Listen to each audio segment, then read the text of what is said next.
Hello students, PG second semester chi square. मैंने आज chi square कल ही एक वीडियो डाला काई स्क्वायर के डिटेल्स को करके और फार्मूला तक ला के आपको छोड़ दिया था। अब आज हम लोग how to calculate chi square इस पे हम बात करेंगे और कैलकुलेशन भी करेंगे। अब देखिए 3 कंडीशंस हैं जिसमें हमारे काई स्क्वायर एक नॉन पैरामीट्रिक स्टैटिस्टिक्स है। ये बिल्कुल स्पष्ट बात है, वेरी स्ट्रॉन्ग है काई स्क्वायर टेस्ट, लेकिन ये नॉन पैरामीट्रिक स्टैटिस्टिक्स है। नॉन पैरामीट्रिक का मतलब ये हुआ कि ये वो स्टैटिस्टिक्स है जिसको कि हम जो मान्यताएं हैं वो पूरी तरह से पूरा जो डाटा नहीं करता है, जो अजम्पशंस हैं एक स्टैंडर्डाइज्ड डाटा की वो नहीं पूरा करता है, तो उसमें हम लोग पैरामीट्रिक स्टैटिस्टिक्स नहीं लगा के नॉन पैरामीट्रिक स्टैटिस्टिक्स का इस्तेमाल करते हैं। आइए अब देखिए, इसमें एक इक्वल प्रोबेबिलिटी हाइपोथेसिस पहले से लिख के रखने का अर्थ यही है कि वीडियो जो है वो सिमट के बने।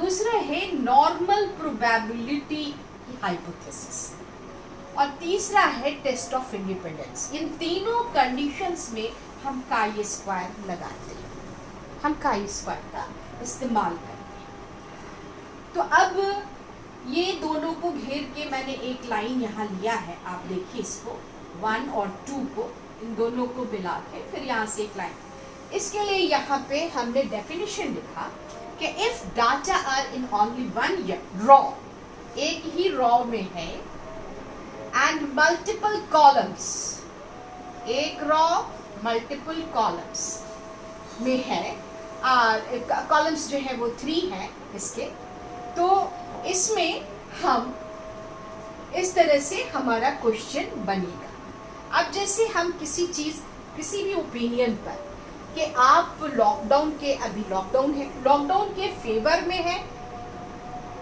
या एकदम एग्री करते हैं या डिसएग्री करते हैं, या आप बिल्कुल ही इंडिफरेंट है, आपको पता नहीं है कि क्या चीज़ लॉकडाउन का क्या मतलब है, सही है गलत है कुछ नहीं।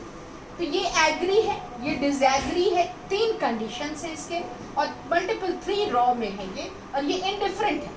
तो ये पूरे टोटल 100 लोग हैं, ग्रैंड टोटल इसको कहते हैं, जीटी कहते हैं, और ये हमारा 50 लोग हैं जो एग्री कर रहे हैं कि लॉकडाउन होना चाहिए, 30 लोग हैं जो डिसएग्री करते हैं जिसमें कि नहीं होना चाहिए, और 20 लोगों को पता नहीं है कि होना चाहिए कि नहीं होना चाहिए, indifferent, they are not, they are neutral.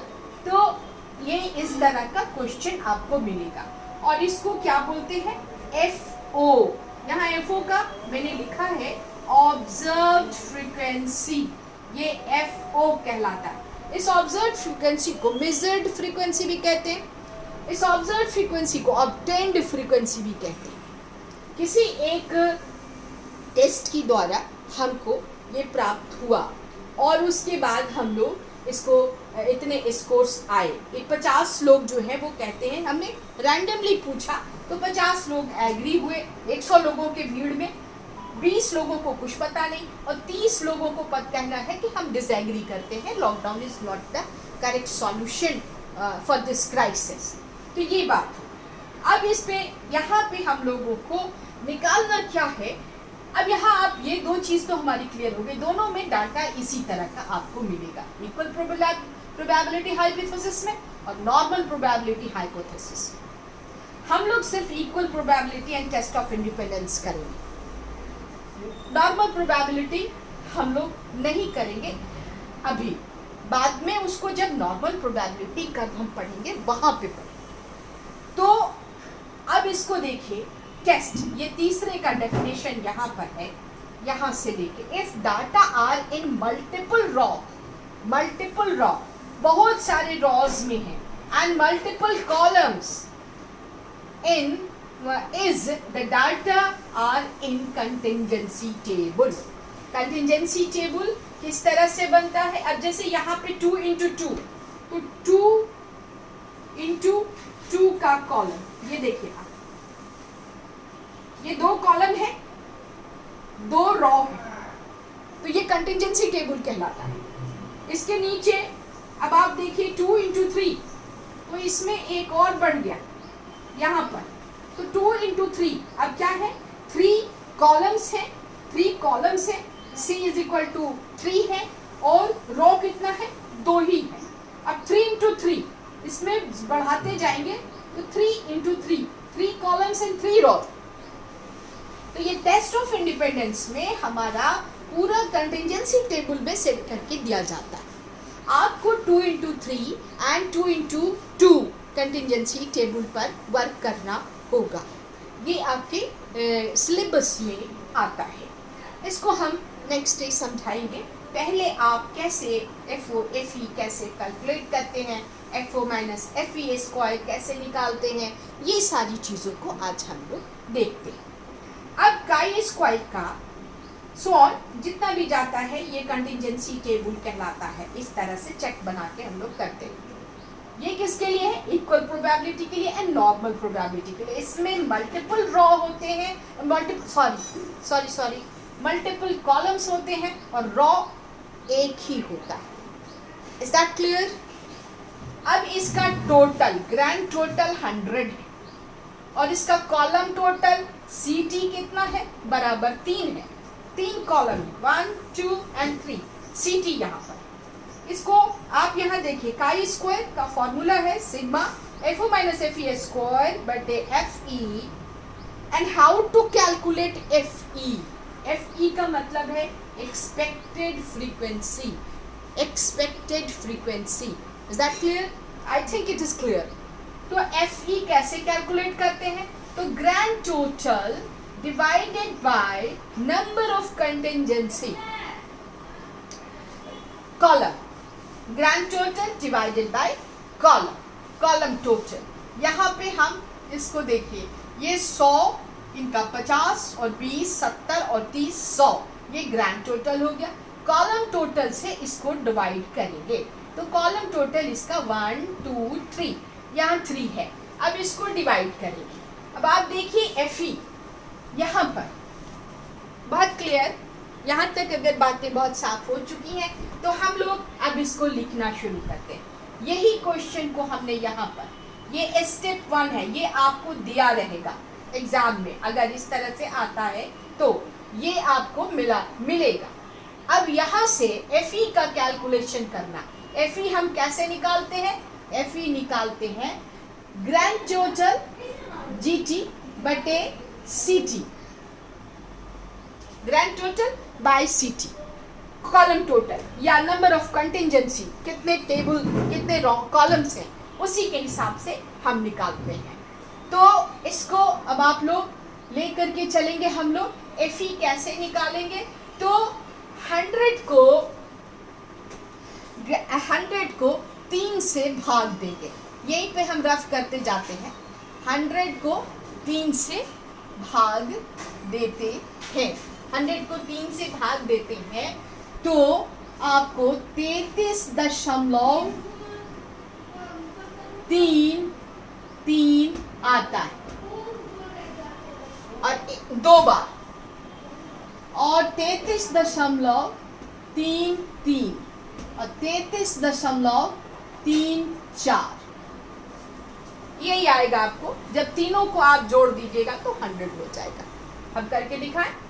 अब इन तीनों को जब 3 भाग में बांट दिया, 3 3 6 और 4 10 के 0, हाथ में 1, 9 1 10 के 0, हाथ में बचा 1, 3 3 6 3 9 1,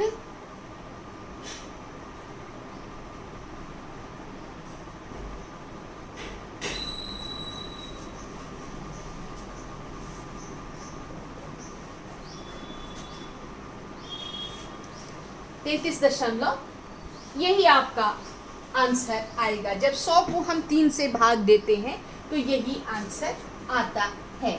तो 33 हम FE हमारा यहाँ पर, ये एग्जाम्पल के लिए हमने छोटा सा क्वेश्चन फॉर्म किया है।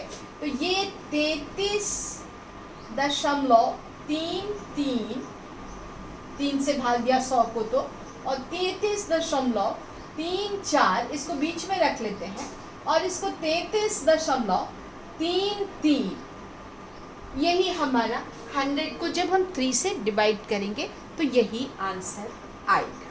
हम लोग जोड़ के इसको निकालते हैं। अब ये स्टेप 2 हुआ, इसको 2 कहते हैं। आपको अब तीसरे स्टेप पर हम इसके बाद आते हैं, ये थर्ड स्टेप है, FO माइनस FE। FO कहाँ है? This is FO।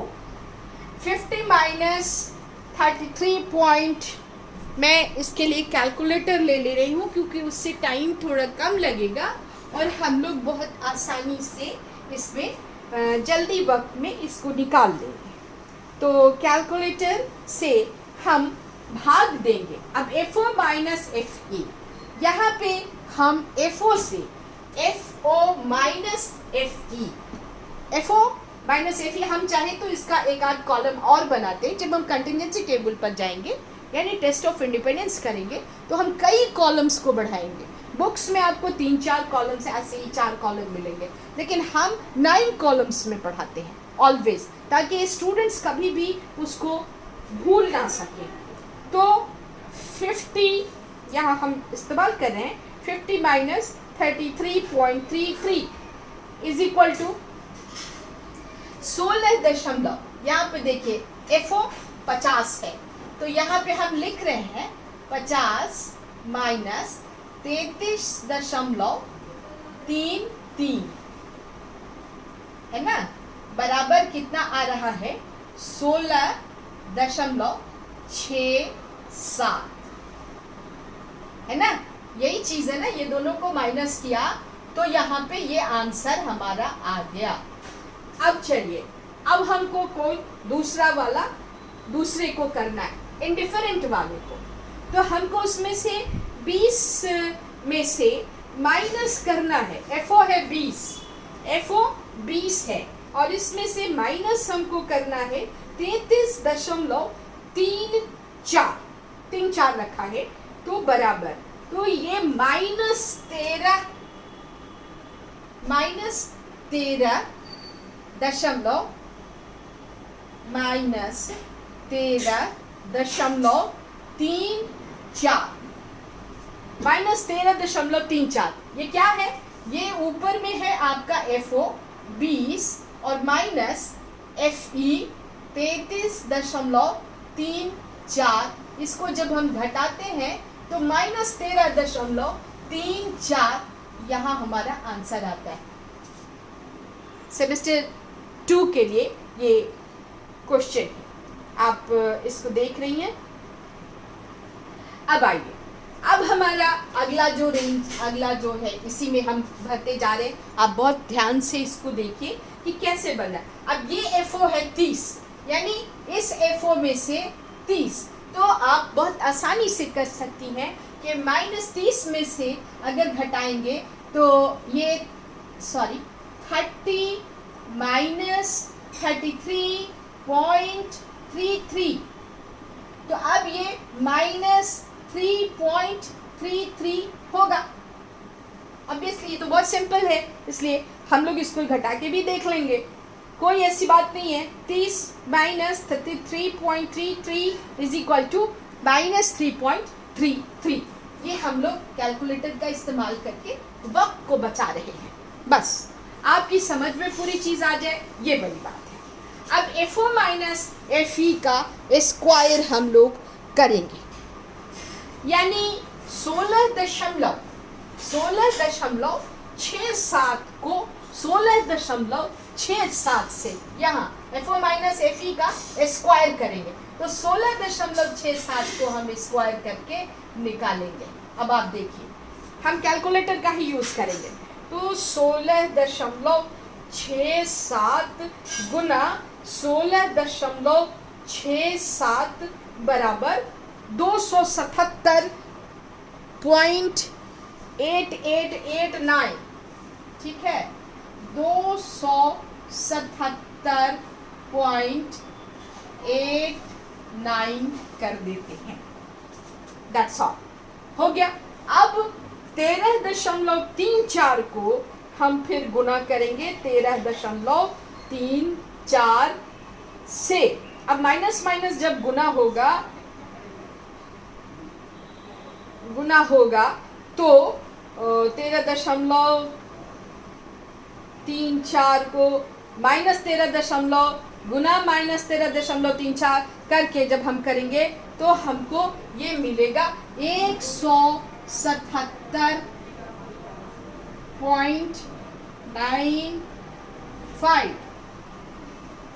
177.95। क्लियर है? FO माइनस FE जो यहाँ निकाला इसी को हम गुना कर रहे हैं 16.67 को 16.67 से, -13.34 को -13, अब ये प्लस हो गया, अब -3, अब 3.33 गुना 3.33 इज इक्वल टू 11.08 11.08। ये आपको क्या निकला? FO minus FE square. हमारे फॉर्मूला का जो डिमांड है वो यही है। अब देखिए ये वाला पोर्शन हमारा निकल गया, ये 3 है हमारा तीनों निकल के सामने आ गया। अब हमको एक कॉलम, यहाँ पे हम इस फॉर्मूला को भी मिटा रहे हैं क्योंकि एक कॉलम हमको और बनाना है जिसमें FO माइनस FE स्क्वायर को हमको भाग देना है FE से भाग देना है। आप देखिए FO माइनस FE क्या है? अब यहाँ पे हम 277.89 डिवाइडेड बाई FE 33.33। क्लियर? अब यहाँ पे हमारा आपको आ रहा है 177.95 डिवाइडेड बाई 33.34, ये वाला FE यही है, ये FE। अब इसमें आएगा 11 यहाँ 11.08 डिवाइडेड बाई 33.33, क्योंकि सब FE यहाँ पर आपको एक्सपेक्टेड फ्रीक्वेंसी यही है। 100 में 3 से भाग दिया, यहाँ 100 में और कॉलम 3 है। इसी क्वेश्चन को उठा के हम बना रहे हैं। तो अब हम लोग इसको भाग देना शुरू करते हैं। तो 277.89 डिवाइडेड बाई 33.33 बराबर, हम एक कॉलम फिर बनाएंगे। ये आएगा आपको इसको बीच में लिखना है 8.34, 3 के बाद 7 आ रहा है, 8.33 है, उसके बाद 7 है, तो हम इसको 4 कर लेते हैं। अब चलिए 177 भाग दे रहे हैं हम FE से, तो 8.34 आया।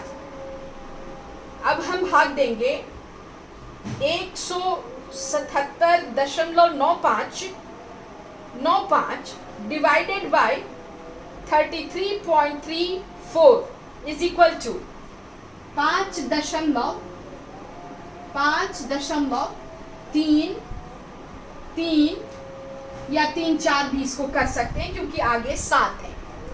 अब इसको भी क्लियर कर लें। अब हम लोग आखिरी जो हमारा है FE निकाल रहे, इससे भाग दे रहे हैं, तो 11.08 divided by 33.33 is equal to 0.33 आगे बहुत लंबा है लेकिन 0.33 हम 2 ही अंक तक लेते हैं। तो आपको FO माइनस FE स्क्वायर बटे FE का ये सब वैल्यू मिला। अब आइए हमको जो फॉर्मूला हमारा है उसको आप देखिए, हम यहाँ से इसको थोड़ा सा मिटाते हैं और इसको देखते, इसको मिटाते हैं और थोड़ी सी जगह यहाँ पर बना लेते हैं। देखिए अब क्या बोलता है फॉर्मूला हमको, यहाँ पे देखिए, ये 3 हो गया, ये 4 हो गया, ये 5, ये 4 है, 4th स्टेप है, ये 5th स्टेप है। 5th स्टेप के अंदर यहाँ भी हम लोग 4th और 5th है, यहाँ पर ये दोनों को भाग माइनस किया है। तो हम अगले क्वेश्चन जब कंटीन्यूएंसी टेबल में करेंगे तो सबको अलग अलग करेंगे।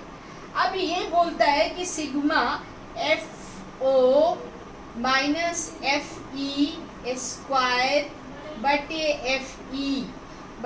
FE का हमको मांग रहा है।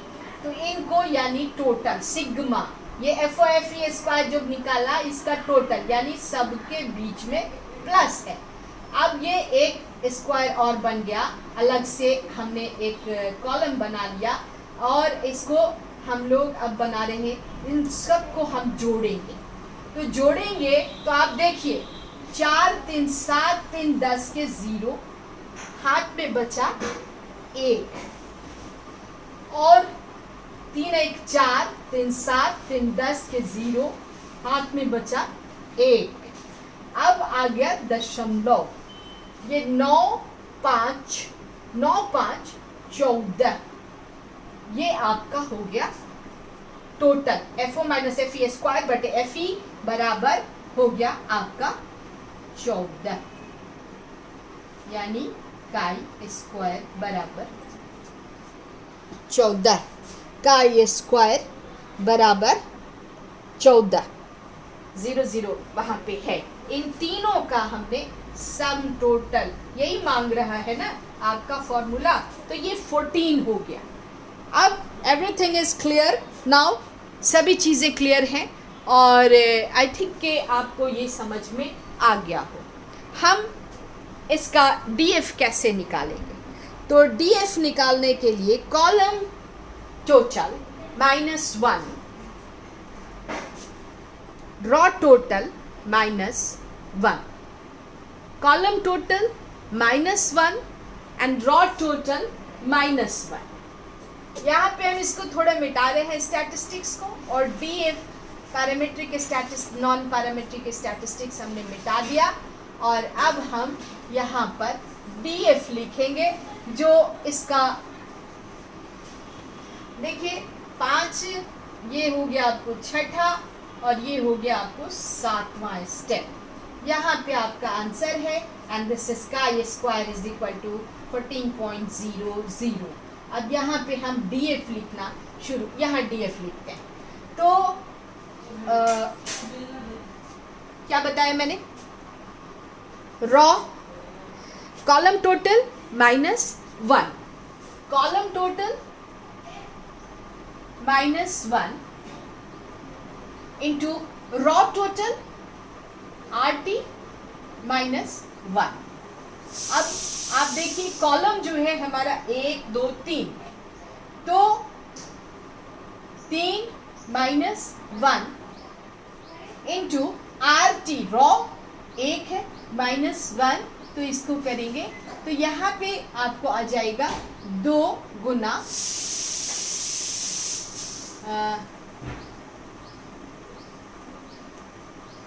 1 -1 रॉ टोटल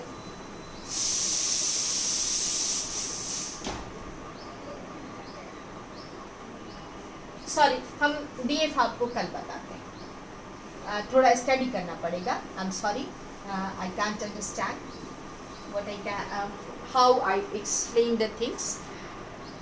इसको हम देख लेते हैं फिर आपको बता दें। तो ये अभी रहने दीजिए।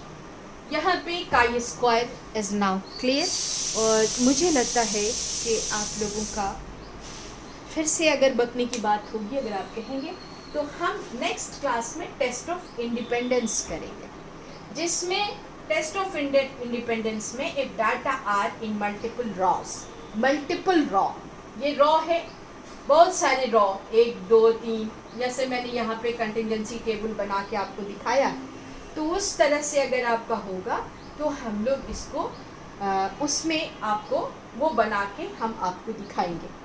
उसमें नियर अबाउट 9 कॉलम्स हम लोग बनाने जाएंगे, हर का बहुत साफ करके क्लियर करके। तो नेक्स्ट क्लास में हम 2x2 कंटिजेंसी पर बात करेंगे और I think everything is clear. सिर्फ इसका डीएफ बचा हुआ है, डीएफ को थोड़ा स्टडी करना पड़ेगा। Now how I explain the DF, ये मेरे लिए थोड़ी मुश्किल हो रही है। Okay, I admit my good bye.